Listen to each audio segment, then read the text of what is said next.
Sa Mobile Bible School, tayo'y nagtitipon online. Sa tahanan man o saan ka man.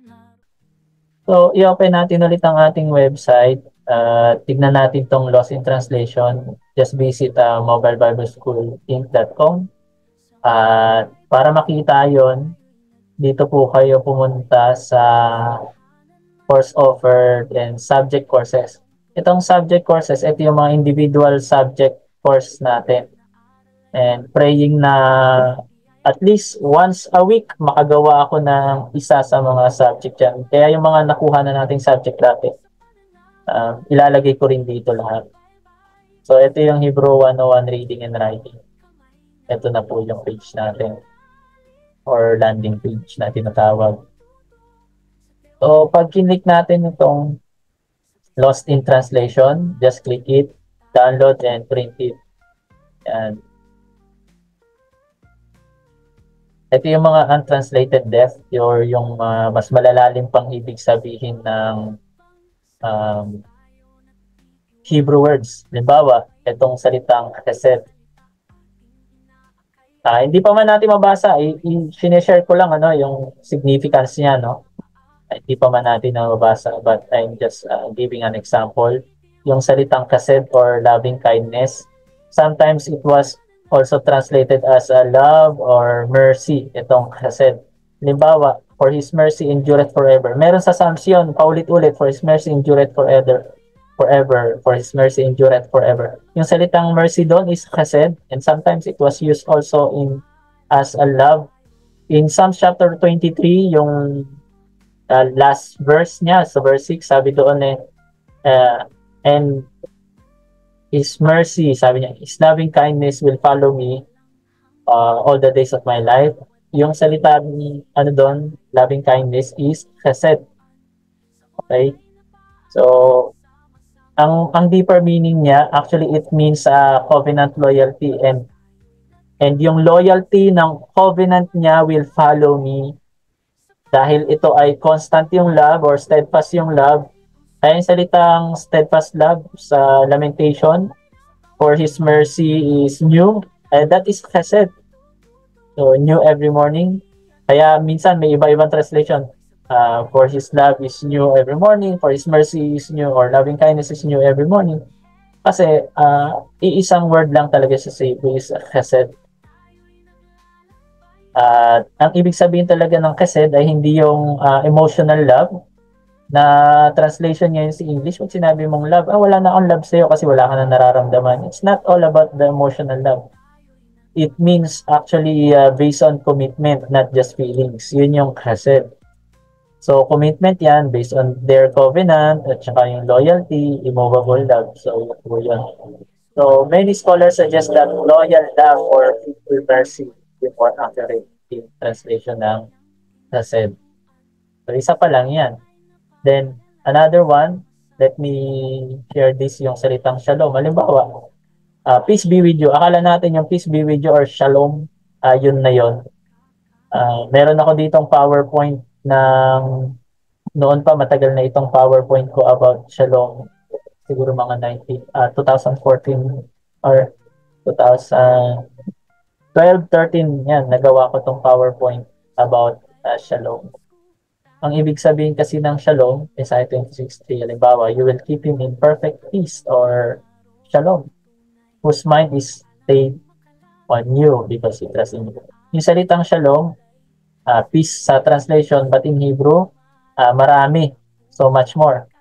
Pwedeng wholeness, completeness, well-being, prosperity, or harmony, not just absent sa conflict or absent sa war. Kasi ibig sabihin ng peace kadalasan, absence of war, di ba? O conflict, absence of stress, mga ganyan. So, more accurate translation, complete well-being rather than just salitang peace. Kaya yung sa Jeremiah 29 verse 11, sabi doon, but my plans for you is to prosper. Hindi prosper yon sa King James, good, di ba? Hindi lang basta good.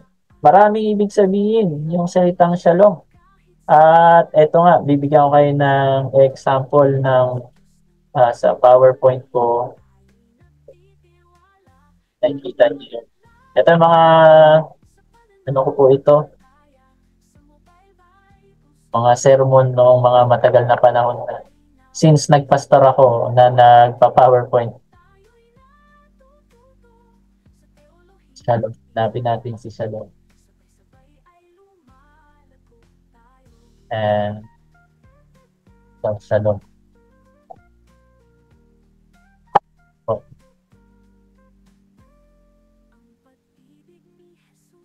Palagay dyan na ano, date ang alam ko eh. Properties.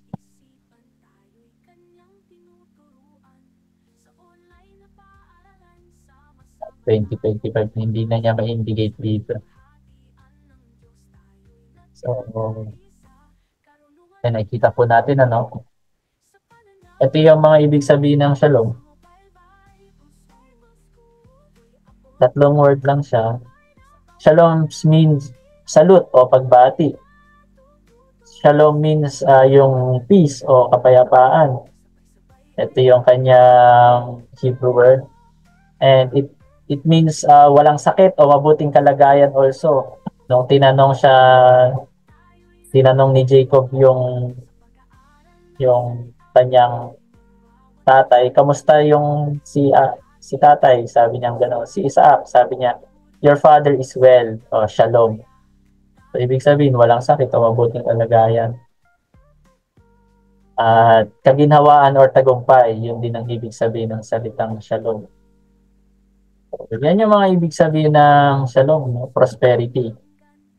Kaya hindi lang pag natutunan natin itong Hebrew words at pagbasa nito, marami talaga tayong may encounter no na very useful sa ating pag-aaral, lalong-lalo na as a student of the Word of God at nagtuturo or nagpapakain tayo ng mga tupa natin.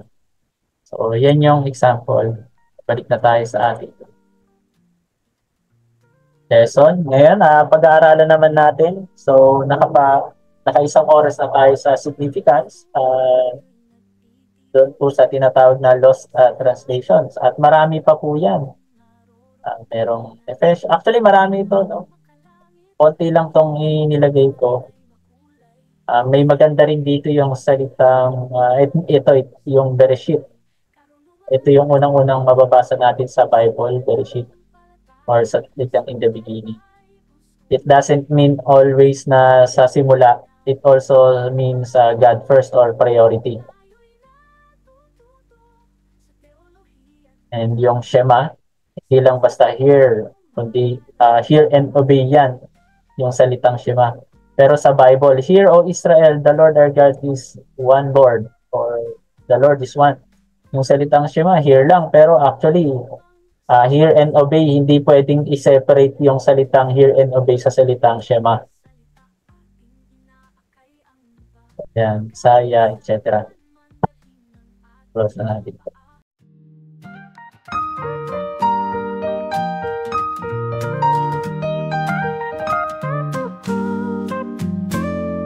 Sa Mobile Bible School, tayo'y nagtitipon online. Sa tahanan man o saan ka man, naroroong tunay kaalamang makalangit.